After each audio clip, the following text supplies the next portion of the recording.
Well, folks, we have predictable but heartbreaking news for you. The Biden administration has lifted the restrictions on dispensing the abortion pills by mail, so snail mail abortions, reversing the Trump administration's, if you recall, their policy that the Supreme Court actually backed in January. Packed with new fetal bigots from the new woke administration, the FDA is giving the pro-abortion movement what they've always wanted, which is mail order murder.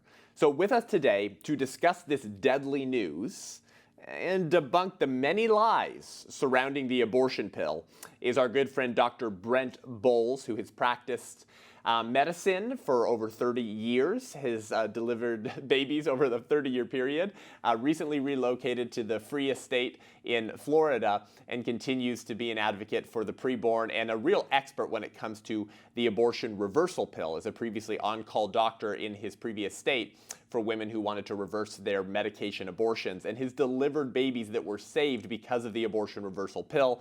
I know you're a friend of Dr. Brent Boles. We're going to dive into all of this and equip you to stand for life.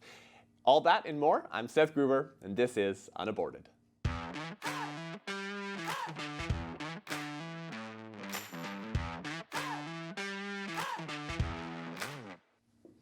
Dr. Brent, welcome to the show again. Good to see you, Seth. You too. You're looking good. You're looking well read. I love your backdrop, and we appreciate you bringing your brilliance to this show. So we predicted this on this show. You predicted this. We warned these woke pro-life evangelicals for Biden exactly what they'd be getting through their political advocation for the most pro-abortion administration in American history. And one of those things that we warned of was, listen, you're going to get abortion pills snail mail all around the country. And they were pushing for this during COVID, and it became very clear where the priorities of this administration laid, and now we're getting exactly that. So, but before we jump in all of that, Dr. Brent, for maybe new listeners to this show, or maybe newly activated pro-lifers who are learning the playing field and they want to get informed in order to be equipped, can you firstly just give us a brief overview of what the abortion pill is and how it works? Sure. Medication abortion was approved in the United States 21 years ago, in the year 2000. The Clinton administration pushed the FDA for a rapid approval of this medication, and it was approved at the end of the Clinton administration. There's a hormone produced by the pregnant woman's body called progesterone. In fact, it's produced before a pregnancy begins. The ovary, each month during a woman's cycle, begins producing progesterone on the day that she ovulates. And it continues to produce that progesterone until she either conceives or 2 weeks from ovulation has gone by. And then at that point, if she's not pregnant, the progesterone level falls and she has her next period and starts the cycle for the next month. But if she has conceived, then that zygote has already begun communicating with her body by means of a biochemical messenger called human chorionic gonadotropin, or HCG. HCG is the single cell, and HCG is the hormone produced by this tiny little human being, only a few cells, but it speaks to the mother and says, I'm here, you're going to be pregnant, or you are pregnant, and we're going to be together here for the next 9 months. So this unborn child that the other side calls a clump of cells is already talking to the mother's body. Wow. In response to this HCG, the ovary continues to produce progesterone for the first 13 weeks of pregnancy, right, or 11 weeks after ovulation. At that point, the placenta is big enough to provide the progesterone the pregnancy needs for the remainder of the pregnancy. And progesterone is very important. Progesterone enables better blood flow into the uterus. It stabilizes the placenta. It keeps the muscular wall of the uterus relaxed so that it will stretch and grow and accommodate this growing child so that the increased blood flow will provide the oxygen and fluid and nutrition and waste exchange that the growing child needs. And without progesterone, the pregnancy will be lost. For over 50 years, we have been supplementing high-risk pregnancies with progesterone. In fact, we started using progesterone in high-risk pregnancies before Roe versus Wade was decided in 1973. We've been using it for more than 50 years with excellent safety and efficacy data. And so just for our listeners, in even more simplistic terms, what you're saying is in high-risk pregnancies where the child is more likely to die before reaching a gestational age that they can be born and survive, doctors like yourself would just give women more progesterone to help the pregnancy continue in a more safe and healthy manner. Yes, women who've had multiple miscarriages sometimes have those because their body won't produce as much progesterone as they need. And if we just supplement them with progesterone until the placenta is producing enough, then they do fine. Wow. So biochemical pharmaceutical researchers in France, I believe in the 1980s, began researching ways to cause abortion to happen by just taking medication instead of performing it surgically. Wow. And they decided to create a progesterone blocker. They developed a molecule that we call mifepristone, or RU486, or Mifeprex. Those are the 3 different names for it, that when administered would block the action of progesterone on the wall of the uterus. It diminishes the blood flow into the placenta. That tissue deprived of oxygen and proper fluid and nutrition becomes weak and unstable. Its attachment to the wall of the uterus becomes unstable, and the uterus is more sensitive to the beginning of contractions. They frequently are referred to as cramps when it's a miscarriage or a medication abortion, but if you're at the end of the pregnancy, we call it labor. Right. So that's how the contents of the uterus, how the baby is expelled. Wow.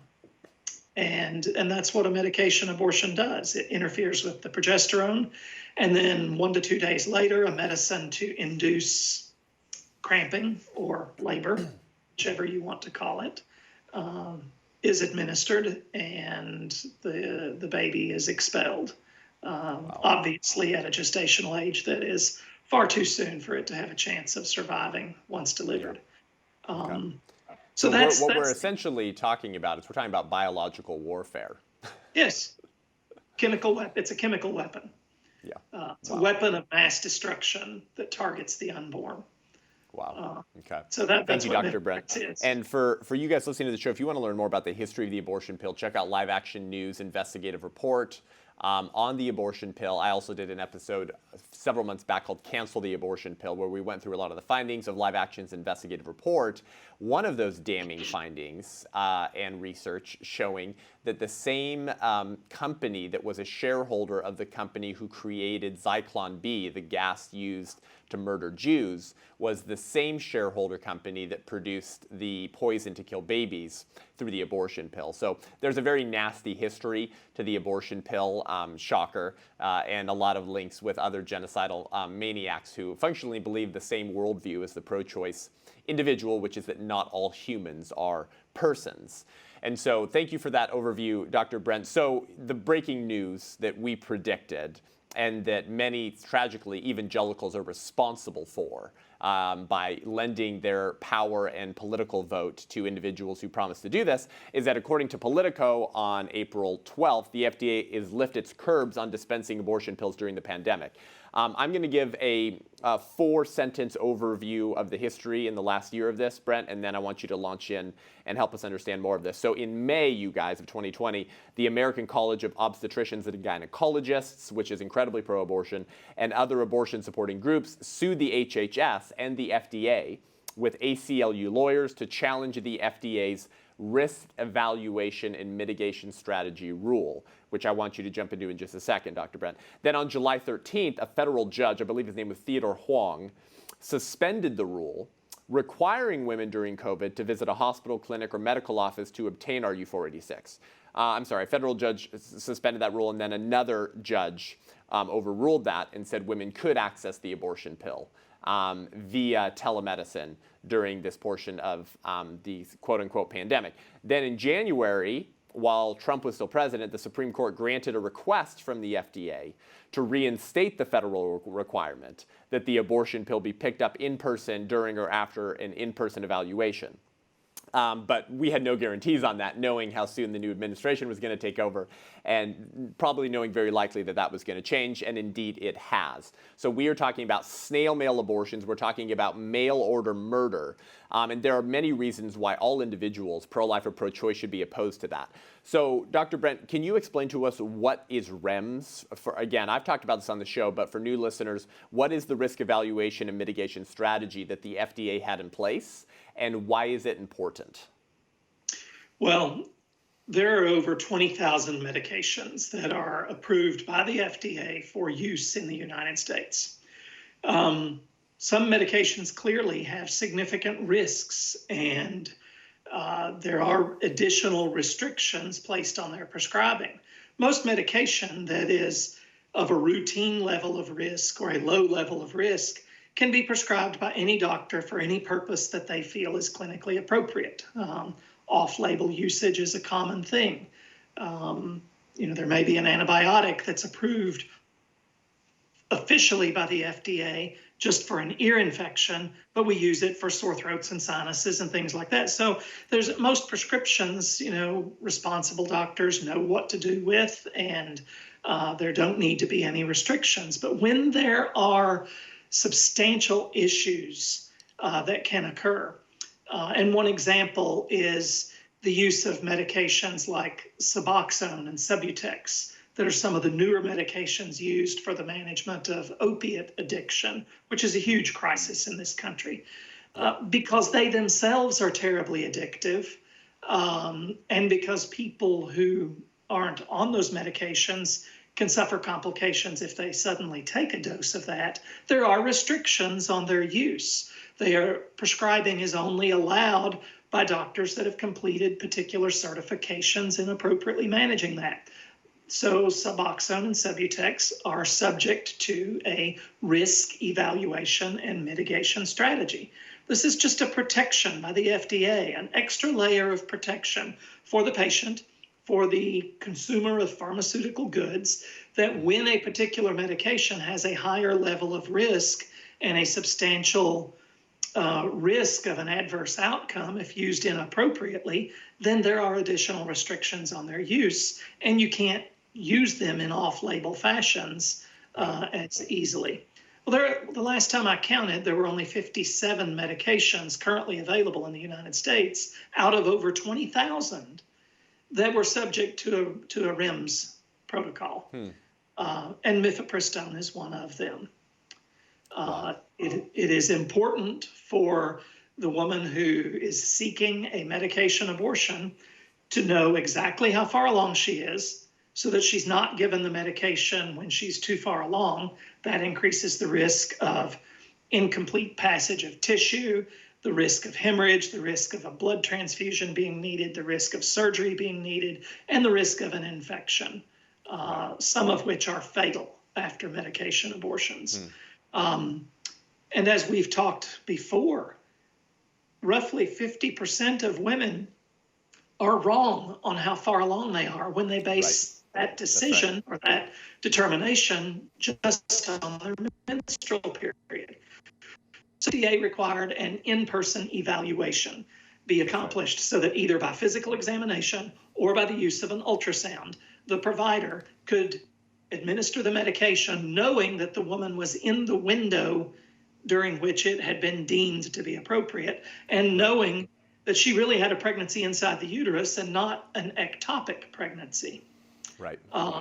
Those were both mentioned as important details in the REMS protocol, that women can't be farther along than 10 weeks, and women must have an intrauterine pregnancy verified. Those are safety protections. The REMS protocol was not a intended to be a burden on a woman Right. who wants to exercise what the 1973 Supreme Court said was a constitutional right. That's not what it was at all. It was doing the same thing for women in that situation that the entire rest of the medical industry does when we subject ourselves and cooperate with Right. legitimate regulation and oversight. Real healthcare does that. The abortion industry never submits to regulation and oversight. Wow. They That's right. fight it in court every time it's imposed upon them. And so they're not healthcare. Yeah. If you don't act like healthcare, if you don't put the patient's safety first, just like legitimate healthcare providers do, then it is galling to call yourself healthcare. Right. That's beautifully put, Dr. Brent. And we're going to get into more of that in a second. What Dr. Brent is saying, you guys, is that essentially the abortion movement in the Democratic Party is willing to compromise and willingly harm the health of women seeking abortion under the guise of expanding access to abortion, even though they know that these safety guidelines that have been put in place by the FDA were not put in place in many cases, even by pro-life individuals. These are just common sense safety regulations to ensure that women who are convinced that they need to kill their unborn child are not harmed or killed in the process of killing their unborn child. Now, obviously, we oppose the abortion pill because it kills a little human being. But once it becomes clear that you're violating safety guidelines which will harm just the mother, even if you don't care about the child, it becomes untenable for a pro-choice individual to continue to defend removing those safety regulations. And so undiagnosed ectopic pregnancies can lead to women who are dying because of a ruptured fallopian tube. And then if women are taking the abortion pill past 10 weeks, but they think they're before 10 weeks, that can lead to incomplete abortions or infections for the mother. In fact, Dr. Brent, I saw, according to a committee opinion from the ACOG, American College of Obstetricians and Gynecologists, on dating pregnancies, that up to 50% of women will be wrong about their gestational age when relying only on recall of their last menstrual period.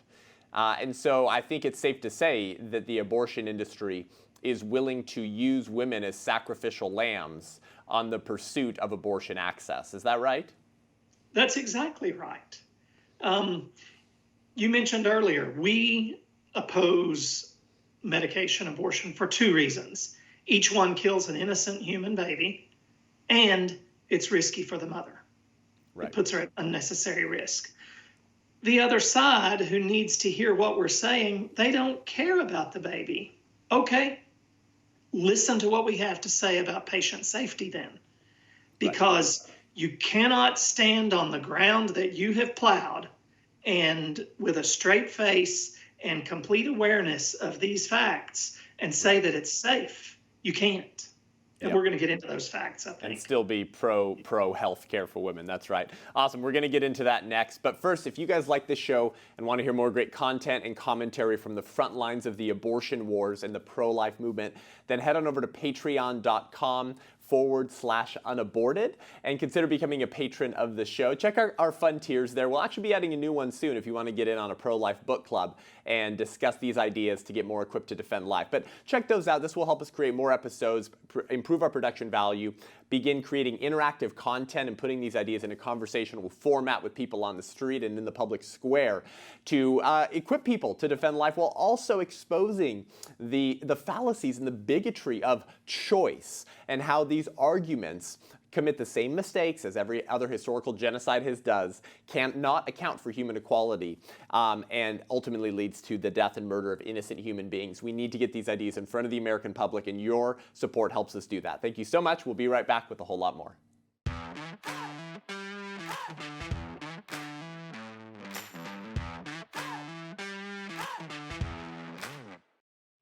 Welcome back to the show, guys. We are continuing our excellent conversation with the brilliant Dr. Brent Boles, discussing the Biden administration's new decision to rescind the FDA's risk evaluation and mitigation strategy safety requirements, which prevented the abortion pill from being shipped via snail mail, which required in-person evaluations before getting the abortion pill. And Dr. Brent just went through all of the reasons as to why supporting the risk evaluation mitigation strategy is really so common sense. So, Dr. Brent, this Politico article, right, that just came out announcing this change, a couple lines in here I wanted to throw at you and get your response to.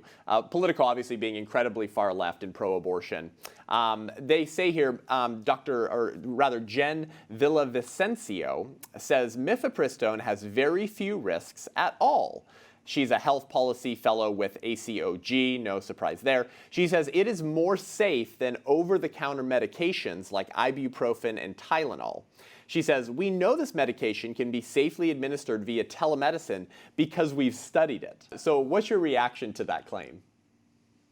That just makes me really sad that a professional, trained person can say that kind of stuff with a straight face. And either lack the ability to have critically looked at the data or just ignore the data and speak in favor of an ideology over patient safety. First question for Jen, whoever she is. If Mifeprex is really less risky than over-the-counter Tylenol and ibuprofen, why don't those two medications have a REMS protocol on them? If they're more dangerous than a medication that has a REMS protocol, why can you walk into any drugstore or grocery store and buy as much as you want whenever you want? No, Dr. Brent, you're just making too much sense. That's right. Interesting. They diminish the credibility of an otherwise honorable profession when they stand there and say stuff like that. It's not true. Go look at the more than 6,000 adverse event reports that have been filed with the FDA about Mifeprex. More than 6,000 adverse event reports that were just reviewed by the American Association of Pro-Life OBGYNs, an organization of medical professionals that's nearly 10,000 strong that tells the truth about this issue. Wow. It's mind-boggling, and that the public just accepts it without asking questions. That's right. And we're going to get into more of that in a second regarding the adverse events, because one of the things that people aren't aware of is that many of the adverse events and repercussions for the woman of taking the abortion pill are not reported. And if they are reported, they're not reported to the abortion industry. So we're going to get to that in a little bit, because I think that's important for our listeners to be able to understand what's going on. And be able to make the case as to why every American should oppose mail-order murder. This Politico article goes on, Dr. Brent, says, acting FDA Commissioner Janet Woodcock informed the American College of Obstetricians and Gynecologists in a letter Monday, this being April 12th, I believe, that her agency concluded that allowing patients to receive the pills via telemedicine and through the mail will not increase risks and will keep people safe from contracting the virus. Your response? First, she's ignoring the data from England. England, the British government, their National Health Service, they loosened these restrictions before we did. And very soon after they made mail-order abortion widely available, the number of ambulance runs that would pick up women and take them to an emergency room after they had taken a medication abortion doubled. Wow. It doubled. The number of women needing to be taken to a hospital in an ambulance with the siren and lights screaming and flying doubled after England made mail-order abortion available. So the FDA completely ignored that. That news story broke before the FDA made this decision. And if they really cared about the issue, they would be paying attention to those things. That's right. And isn't England's guidelines regarding reporting adverse events far more strict than here in America? It is more strict. They do have better reporting there. That's another problem that I think we'll get into in a little bit with drawing conclusions about safety based on American data. There's a world of difficulty in considering abortion safety data across the board to be legitimate. Interesting. But yes, England, typically European countries are much better about tracking accurate abortion statistics, abortion complication statistics, Yeah. and abortion mortality statistics. Yeah. Interesting. So that's that's a powerful point to make, because the individuals pushing this, they understand all of these realities. They're not stupid. I'm sure they saw the reports of adverse events and emergency care being needed for women who were attaining mail order abortions increasing by 100% in European countries. They know all of this. Once again, you guys, for you listening, you need to understand, I'm going to say this over and over again, the abortion industry believes that women seeking abortions are sacrificial lambs to be offered on the altar of increasing access to abortion, because increasing access to abortion means more abortions. More abortions mean they make more money on performing those abortions. Interesting. When you dehumanize the baby in the womb, you'll dehumanize their mother as well. This point she makes, Dr. Brent, about telemedicine, abortion pills, not increasing the risks of the woman, but keeping them safe from contracting the virus. I thought this was an interesting claim, because if that were the case, if they care so much about the health of women, right? We don't want them to get COVID, right?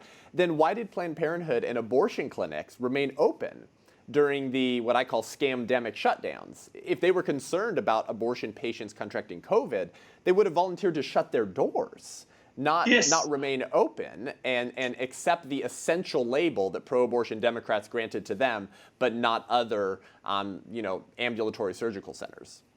It's essential that you get to go see your cardiologist. It's essential that you get to go see your oncologist if you're dealing with cancer. It's essential to be able to access health care for other problems. But most states, and Tennessee, where I was practicing at the time included, put a moratorium on elective surgeries. They asked doctors' offices to only see the most acute things. Lots of doctors' offices closed, and some did so poorly during this time when they weren't ready to accommodate that they went out of business forever. Wow, that's right. But rather than comply with restrictions on elective surgery to help preserve the amount of personal protective equipment that was available and to reduce the exposure risk, in virtually every state that tried to get the abortion clinics to close like the rest of healthcare did, Planned Parenthood sued for it. They sued to stay open so they could continue to see women, and they just totally disregarded what the rest of healthcare, restrictions that the rest of healthcare complied with. So break this down for a minute. Let's just chat about this. If you look at the chance that a young reproductive age woman will get COVID and die by going to 2 appointments, in-person appointments at an abortion clinic, if that abortion clinic is, using gloves and wearing masks and properly disinfecting like all other doctors' offices do. Right. The chance of dying from COVID, if you're a reproductive age woman, is less than your chance of having an ectopic pregnancy rupture, putting your life in danger if you do a mail order abortion. Wow, that's powerful. Let me repeat that for our listeners. What Dr. Brent just said, you guys, is that the chance of a woman of reproductive age contracting and dying from COVID because she went to an in-person evaluation before getting the abortion pill is significantly less likely than the likelihood that she'll get harmed or die from a ruptured fallopian tube because her ectopic pregnancy wasn't diagnosed because the safety guidelines weren't in place, and so she could get mail order abortion pills. That's powerful. So much for the health of women, I guess. Yeah, exactly. And it's not about the health of women. If it was about the health of women, we wouldn't be having this conversation. We would still have plenty to oppose because we believe that the life of the child matters too. But we wouldn't be having this particular conversation, trying to let people know what the abortion industry is doing. A minute ago, you mentioned that it's a profit-driven thing. Of course, sending out mail order abortion is more profitable. When you run a facility that has to be open, a brick and mortar facility, You have to pay for the facility. You either buy it and maintain it or you rent it. There are ongoing expenses. You have to have more staff to be receptionists, to answer the phone, to greet those people, to bring them in, to clean the waiting room at the end of the day, to take the patient back to the exam rooms. There's a lot of overhead. And if you are a facility that offers surgical abortions, there's even more overhead because you have to maintain a procedure room that's suitable for a surgical procedure. And you're supposed to sterilize your equipment between patients, but abortion clinics have been caught not doing so. And we can't verify that they do or not because we're not allowed to inspect them. But maintaining this amount of overhead to do in-person surgical and medication abortions is expensive. That's right. But if you're doing mail order abortions, you need a free Skype link like we're using, and you need a postage stamp to send the woman 5 cheap pills, 1 pill of mifepristone and 4 pills of Cytotec.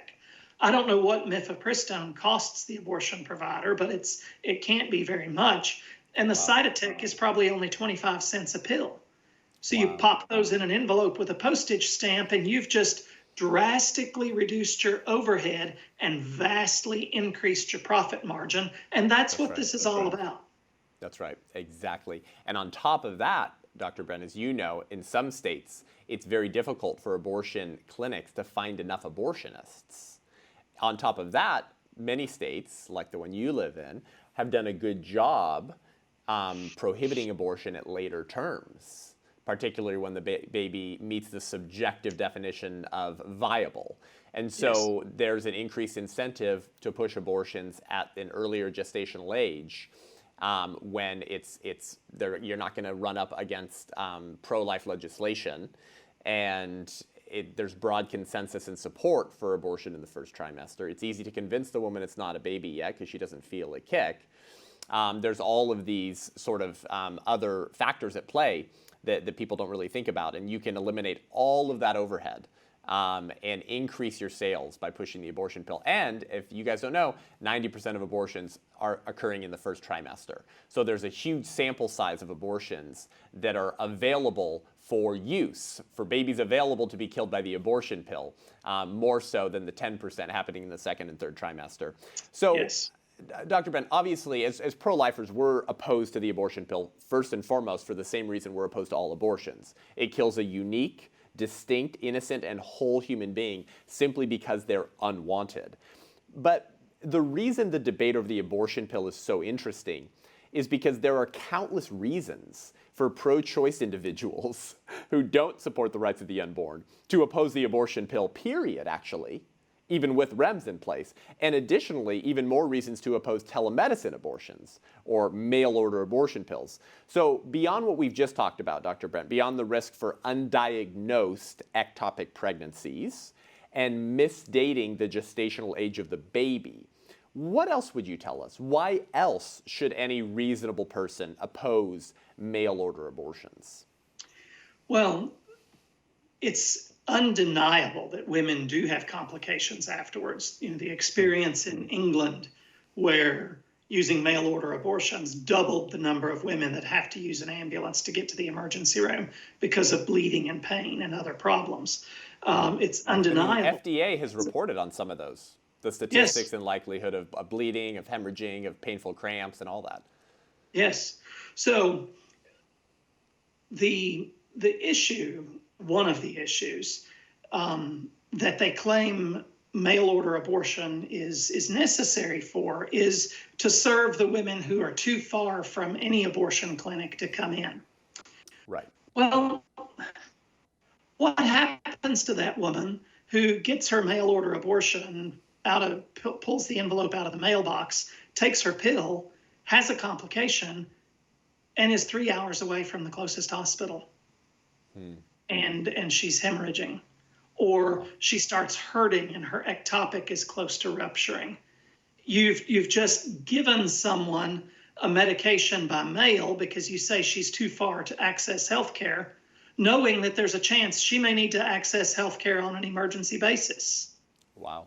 That's double-minded to use that as a reason to say that we must make mail order abortion available in all 50 states because some women are too far away from the abortion clinics to get it. Well, then they're too far away to access health care if they have a complication. Yeah, so something goes wrong. What about those women? They don't have an answer. You could almost, we're calling this mail order murder. In that case, you're almost talking about mail order manslaughter, double manslaughter, essentially, because with foresight, the abortion industry is pushing this, knowing what happened in Europe, knowing that there's going to be increased, if double, if not more, cases of women who have died. As you've said before, the FDA has reported at least 24 women have died from the abortion pill that were reported. We're talking about hemorrhaging. We're talking about ectopic pregnancies that will rupture and the woman will bleed out and die. You do not have hours to save a woman with a ruptured ectopic pregnancy. You have minutes, if that. And the abortion industry is doing all this with foreknowledge and with foresight, increasing the instances that this is happening in. So I think it's appropriate to say we're really talking about mail order double murder. And these women just become sacrificial lambs. Any other reasons? Why should this be reasonable for any person to oppose? Why should mail order abortion be reasonable to oppose? Because of the things we've talked about. It is not as safe as they claim. Their motivation is not patient safety and patient convenience. It's personal profit for them. There are substantial risks, and women will be harmed by this. That's just undeniable. And the problem we have with having the general public understand this is you have abortion industry talking heads and talking heads from the left side of the aisle who stand and repeatedly say things that are provably false, and Americans pick them up, and too many of us believe them. They repeat these sound bites that are just as if they're a parrot. They parrot those sound bites using no more brain power than a parrot does when it repeats what it hears. But it becomes part of the vernacular. The "my body, my choice" is a sound bite. It's excuse me. It's not a good argument. It's just a soundbite, and it's easy to take apart. Well, so is the patient safety issue. For example, they repeatedly tell us that abortion must remain legal because thousands of women died every year before it was legal. And you and I have talked about this before. It's simply not true. And even the Washington Post, a notoriously left-wing paper, gave former Planned Parenthood president Leanna Wen 4 Pinocchios when she made that statement again, that thousands of women prior to Roe versus Wade died every year. Planned Parenthood's own Guttmacher Institute, their research arm, had a researcher who was there for more than 30 years who says that number was very unlikely. It was likely never more than 1,000, probably was somewhere in the neighborhood of 200 or 300 a year. That's what Planned Parenthood's own researchers say, but their leaders keep trotting this thousands and thousands number out there as if it's true. And that's one reason why people support or oppose any restrictions on abortion rights, because they really believe that. But you and I have talked about it before. If you look at the numbers, and the Washington Post admits that the CDC's data was strong in that time, 1972, 1973. In 1972, the year before Roe versus Wade was passed, abortion was legal in 17 states and illegal in 33. In that year, 1972, the number of women who died, according to the CDC, from illegal abortion was only 39. Not thousands, but only 39. And the number of women who died from legal abortion that year was 24. So there was 24 women dying in 17 states and 39 women dying in all 50 from illegal abortions. So your risk of dying from a legal abortion in 1972 was higher than your risk of dying from an illegal one. Then in 1973, when it was legal in all 50 states, illegal abortion killed 19 women and legal abortion killed 25. So the first year that abortion was legal in all 50 states, legal abortion killed more women than illegal abortion did. And it never broke 100 a year, according to the CDC. So their thousands and thousands number is a lie, and they know it. So a question for the supporter of abortion rights is, why do you accept comments and conclusions about the safety of abortion from leaders in your movement who repeatedly lie about it? And it is proven. Why won't you look at the data yourself? Google will tell you this. That's right. Wow. So it's not, you don't have to go write a research paper to figure this out. That's right. Spend 10 minutes on Google and you can verify what I've just told you. That's right. And the people so why do you believe it? And the people who push these lies about the number of women who died from illegal abortions have admitted that they lied, right? Not only can we find the raw data, but then the people who threw out the numbers of women dying from illegal abortion say, oh, we totally lied about that. I just watched the new Roe versus Wade movie around the story of how this decision happened, particularly with Bernard Nathanson, who later became pro-life, and said, I created those lies and numbers of how many women were dying from illegal back alley abortions. On this point, though, regarding why people should oppose telemedicine abortions in particular, mail order murder, Dr. Brent, we've talked about the danger of ectopic pregnancies, just in general, women who are going to die from ectopic pregnancies. You actually have some data you shared the last time you were on the show where you looked at how many undiagnosed ectopic pregnancies were happening and were rupturing now, and then expounding upon that, assuming that the abortion pill became widely available via telemedicine. And you're talking about increased percentages in numbers. So that makes a lot of sense, particularly for a woman who is 3 hours from the hospital and somewhere in a rural area who has minutes for her life to be saved and is sacrificed by the abortion industry because they didn't keep the safety guidelines in place to rule out ectopic pregnancy. But also with misdating the gestational age of the pregnancy, right? So there's a 2000 Oxford University Press study you're probably aware of that found that the average failure rate of a medication abortion is 8%. So if you translate that, that means that about 1 in every 12 chemical abortion attempts will be unsuccessful. 1 in 12, which means women will need to be subjected to a surgical abortion. So let's imagine the number of women, according to the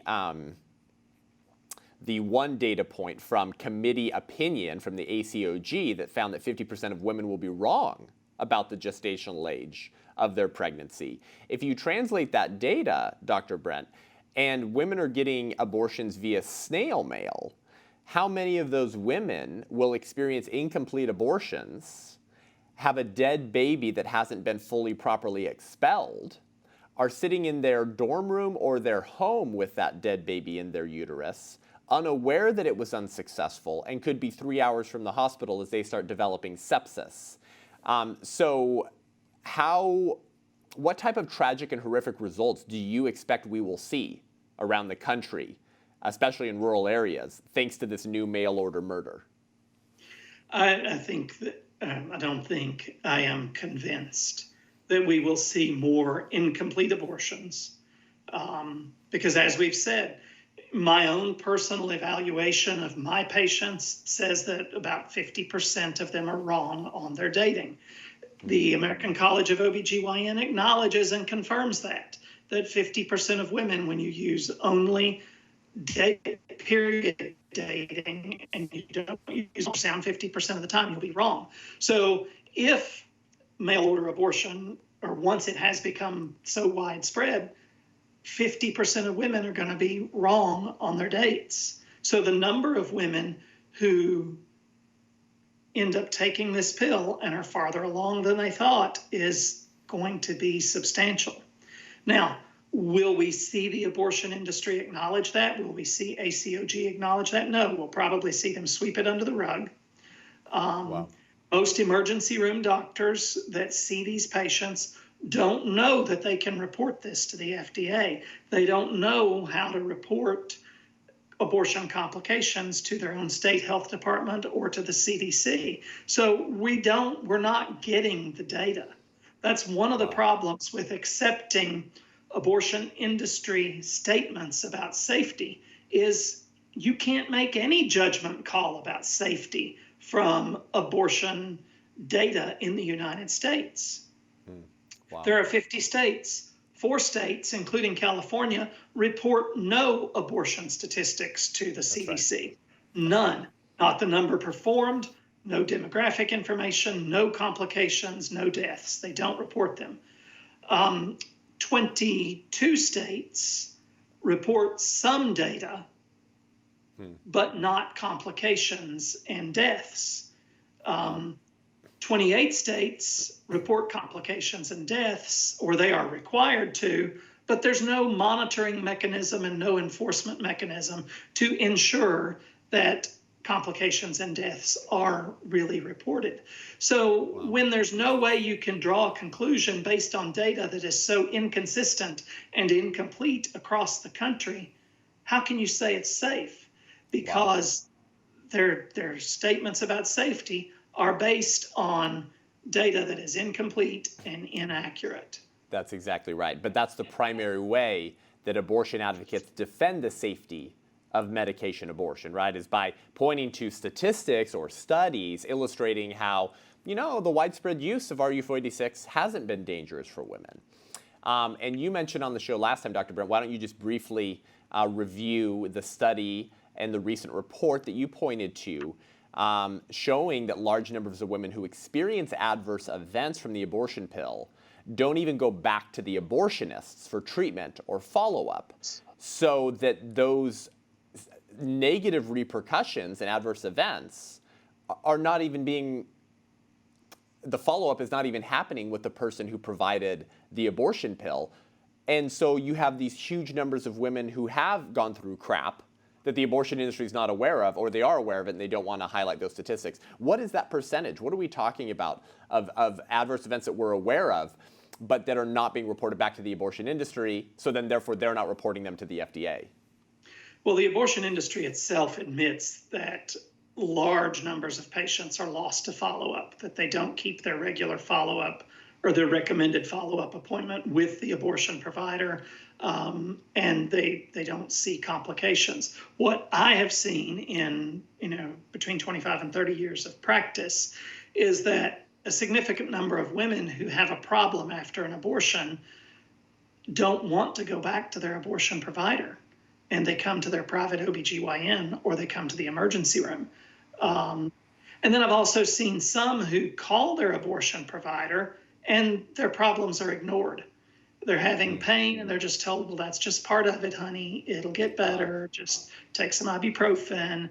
And if that's the kind of answer that a woman whose ectopic pregnancy is about to rupture, when she took her mail order pills 2 days before and now she's hurting, and she calls the provider that mailed them to her and says, I'm hurting, she's going to be told, well, that's part of it. That's part of the process. So she's going to sit at home for even longer rather than going in to be evaluated. And we're going to see a lot of problems. But that's the problem that in terms of data, drawing conclusions, there is no reliable data about the safety of abortion. You cannot use the safety of abortion, or you cannot use the currently available data to prove that abortion is safe, surgical or medical. But what you can do is prove from the data we have available that there are concerns about the safety of abortion. It's just that's easy to do. Part of the original REMS protocol was that all complications had to be reported to the FDA. Some of them were reported by abortion providers, but many of those reports were sent to the FDA by the doctors that saw these patients in the emergency room, the private gynecologists that did the D&C for the incomplete abortion, and they filed the reports.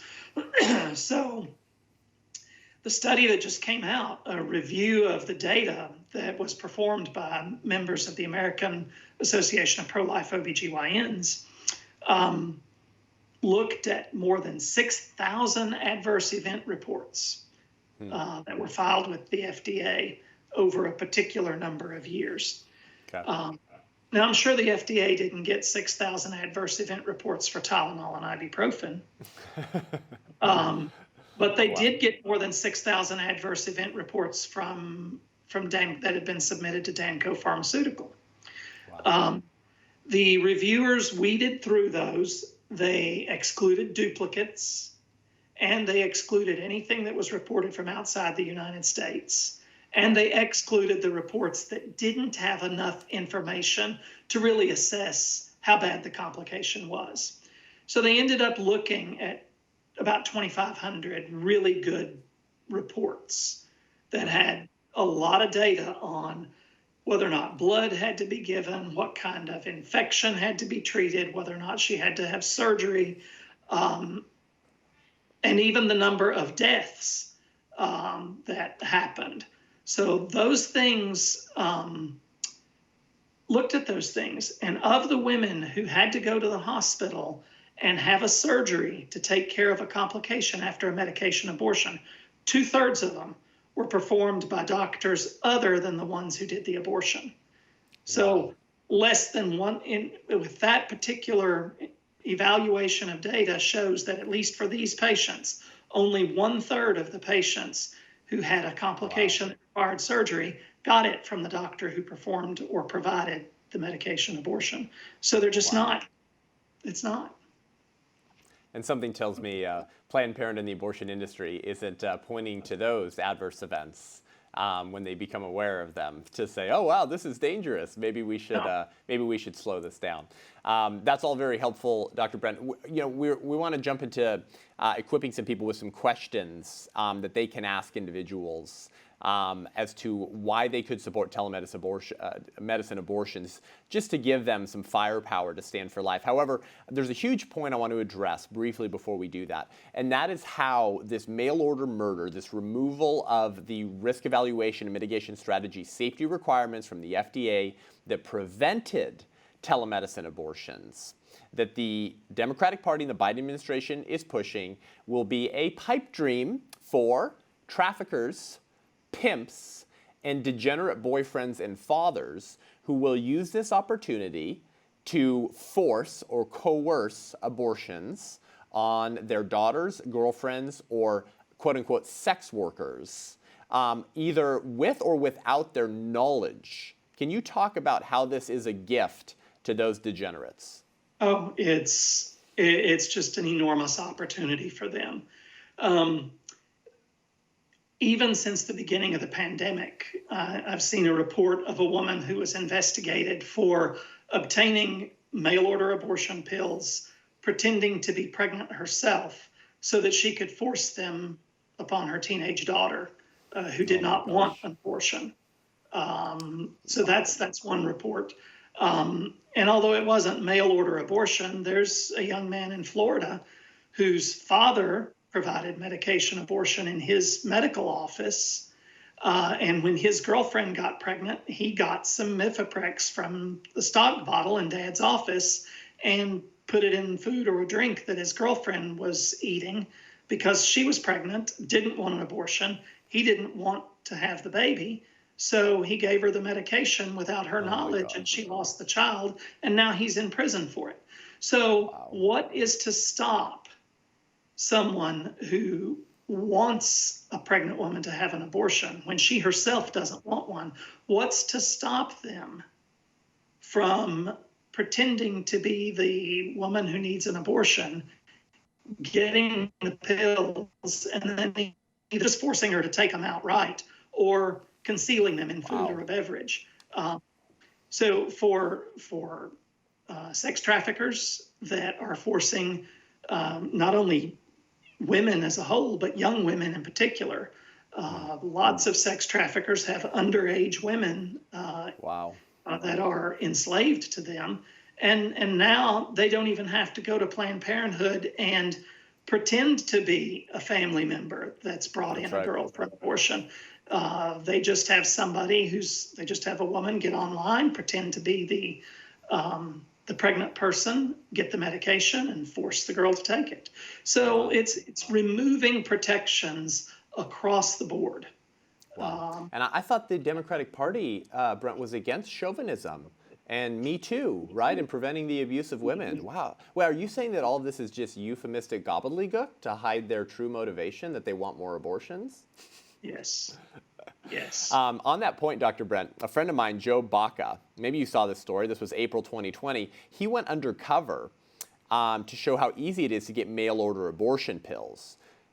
So he's a friend, pro-life advocate, I believe, who's living in Texas. And he successfully ordered an abortion pill regimen, mifepristone, from two abortion sites, abortionrx.com and aidaccess.org, upon recommendation from a third site, which you're aware, plancpills.org.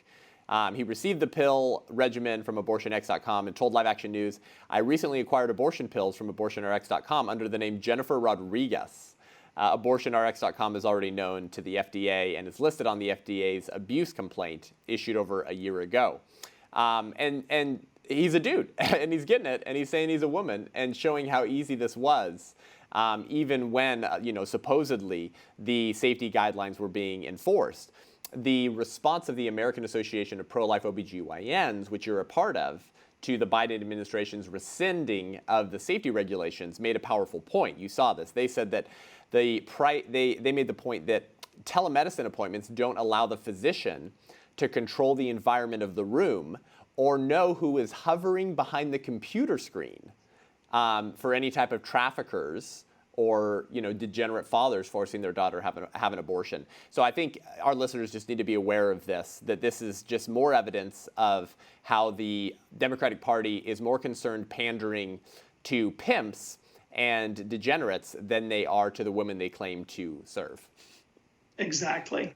It's misogyny to treat women like this and to remove every safety protection they have, not just for their medical safety, but for their life and their health.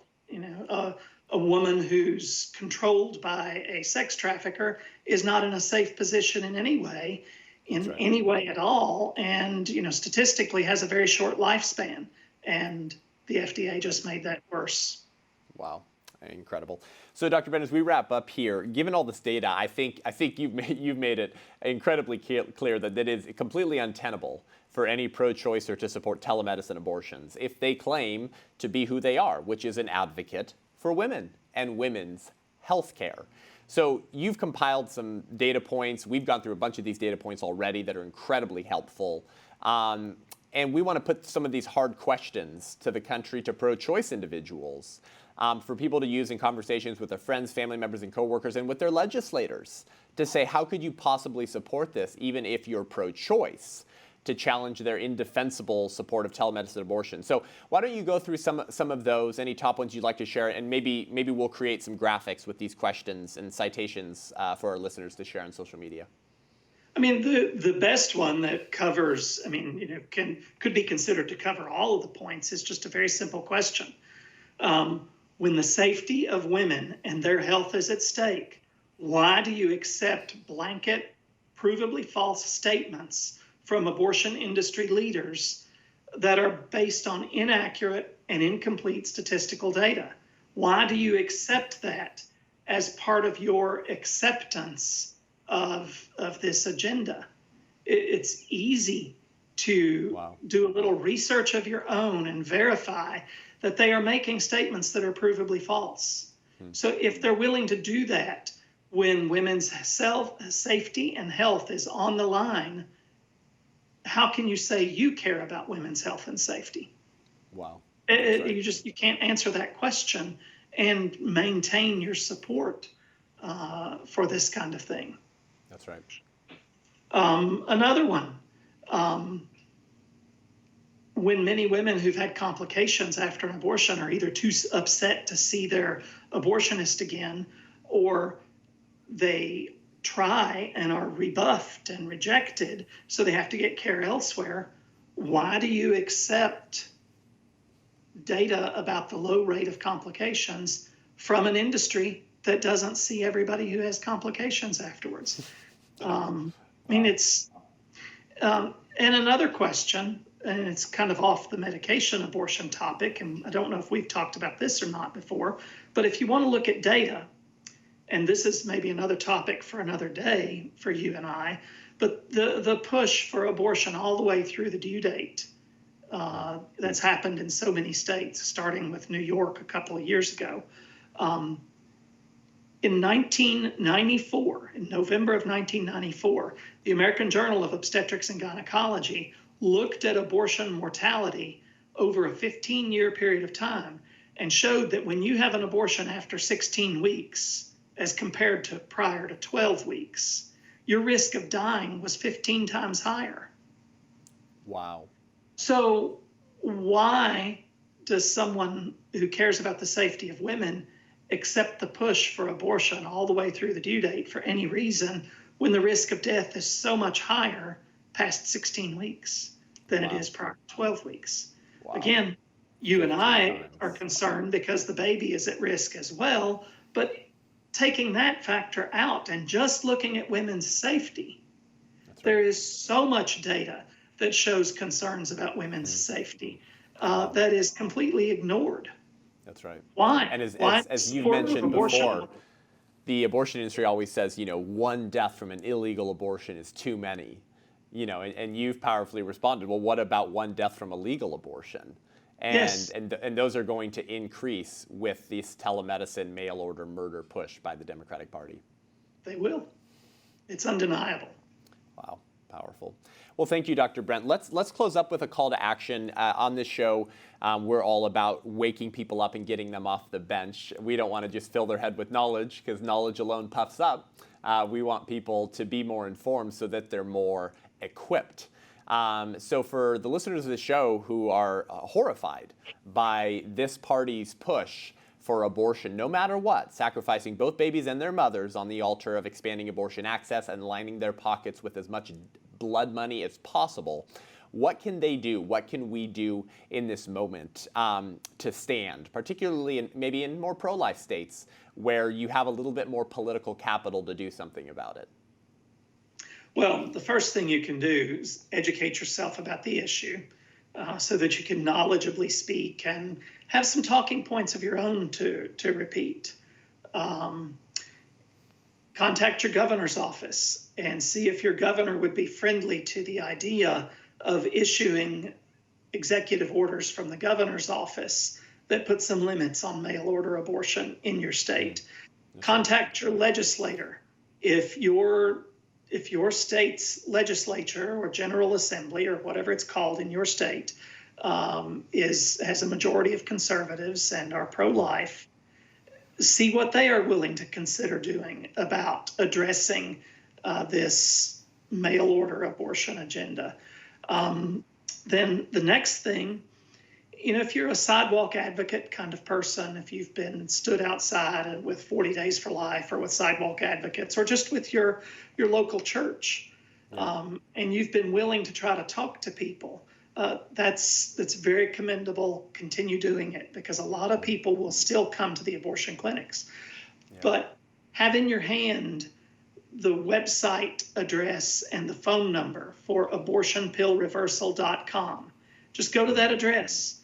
You'll see the website address. You'll see the phone number. Have those on little cards, note cards or business cards that you can just hand to people so that they will have access to that information. But realize that if women are going to be getting this by mail order, they're not going to be coming to that clinic where you can put that card into their hand.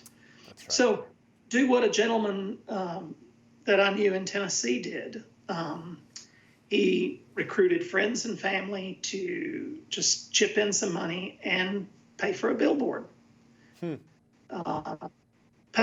for a billboard on a busy street or interstate that says abortionpillreversal.com, 1-800, whatever the number is. Right. Just getting that awareness out there so that women who have a mail order abortion delivered to their home have at least had the opportunity to be exposed to the idea that if they change their mind, there is something they can do. That's right. Praise God. So those are talking points or action points. as you That's said. awesome. I love that, and that is important, Dr. Brent, because this is new territory for the pro-life movement. We've been aware that they've been pushing for this, that this has been their pipe dream. But how do you sidewalk advocate for an unborn child, an orphan scheduled to die, when their mother never has to leave the living room? That's not a center that you can just go stand outside of and plead for the life of the child. So this is new territory, and it's going to make it more difficult to save the life of these children, which is why political advocation is so important, to accrue political power and to use it while we have it to love our neighbor. And the unborn child is the only class of neighbors that it is legal to kill. And because the abortion industry is not going to cover any of this data or information that you guys heard from Dr. Brent today, we need to do what we can. So rally your individuals in your churches, pay to pull out an ad on a billboard and put that up there. Print out postcards, like he said, with information on the abortion reversal pill hotline and some information about the abortion pill to hand to women as they're walking in to centers to still get it through an in-person evaluation. And lastly, share this episode, guys, because this is a lot of information you're not going to hear anywhere else. Share this with friends, share this with a pro-choice friend, have conversations about this, and we'll create some graphics of some of these questions for social media for you to pose to individuals who all ought to be opposed to mail order murder of the child and endangering the health of the mother. Thank you so much, Dr. Brent, for joining us today. We appreciate your expertise. Thank you. Praise God. Keep up the good work, and we'll do more of this. You're a beloved guest of this show. The episodes always do well with you because you cut through the euphemistic lies and agenda so well, given your expertise. So keep it up, brother. You too. Thank you. Thank you, Dr. Brent. Well, thank you guys for tuning in today. We really appreciate it. Please share this episode widely. If you enjoy the show, give us a rating and review. We really appreciate it. Subscribe at YouTube. We want more people to see this show, and your ratings and reviews, they actually help a lot. They move us up the ratings, more people up the reviews and charts, and more people will see the show. If you want to learn more and engage with me online, head on over to sethgruber.com, SETHGRUB as in baby boy, ER.com to sign up for my newsletter, to get more information, or to see my speaking schedule. If you'd like to see me speak live and local, or to book me for an event, as my schedule is filling up for this summer already, and it's an important, propitious political moment to stand, discuss these ideas, and fire up your churches and youth groups and conservative groups to stand for life. So thank you guys so much. We'll be back next week with a whole lot more, and keep standing for life. We're praying for you. Godspeed.